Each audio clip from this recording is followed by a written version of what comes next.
ওয়াল মুরসালাতি উরফান ওয়াইলু ইয়াউমাইযিন লিল মুকাজ্জিবিন আলাম নুহলিকিল আউয়ালিন সুম্মা নুতবি'হুমুল আখিরিন কাযালিকা নাফআলু বিল মুজরিমিন। কল্যাণের জন্যে প্রেরিত বায়ুর শপথ, সেদিন মিথ্যারোপকারীদের দুর্ভোগ হবে। আমি কি পূর্ববর্তীদেরকে ধ্বংস করিনি? অতঃপর তাদের পশ্চাতে প্রেরণ করব পরবর্তীদেরকে। অপরাধীদের সাথে আমি এরূপই করে থাকি। সূরা মুরসালাত আয়াত 1, 15, 16, 17 এবং 18। হাদিস শরীফে বর্ণিত আছে, হযরত ইবনে মাসউদ রাদিয়াল্লাহু আনহু বলেন, আমরা মিনারে এক গুহায় রাসূল সাল্লাল্লাহু আলাইহি সাল্লামের সঙ্গে উপস্থিত ছিলাম। ইতিমধ্যে সূরা মুরসালাত অবতীর্ণ হয়।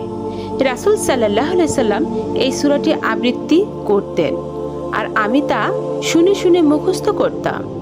সূরা নূরে তার মুখমণ্ডল তখন সতেজ দেখাচ্ছিল। হঠাৎ একটি সাপ আমাদের সম্মুখে এসে পড়লে রাসূল সাল্লাল্লাহু আলাইহি সাল্লাম আমাদেরকে সাপটিকে হত্যা করার নির্দেশ দেন।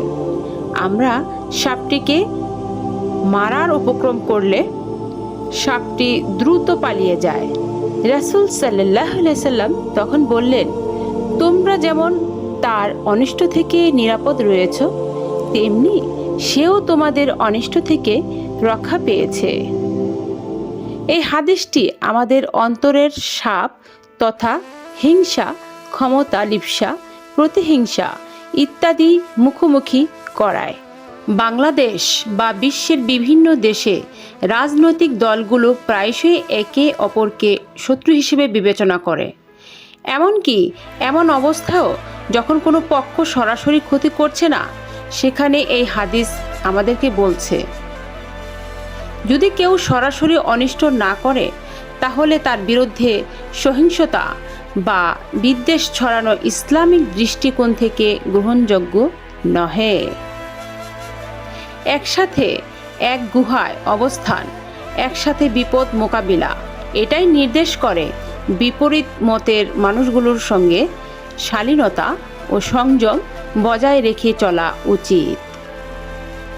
রাসূল সাল্লাল্লাহু আলাইহি সাল্লামের যুগে মুসলিমদের রাজনৈতিক শক্তি ছিল না তখন, কিন্তু নৈতিকতা এবং বিবেক দিয়ে নেতৃত্ব দিয়েছেন বর্তমান দলগুলোরও।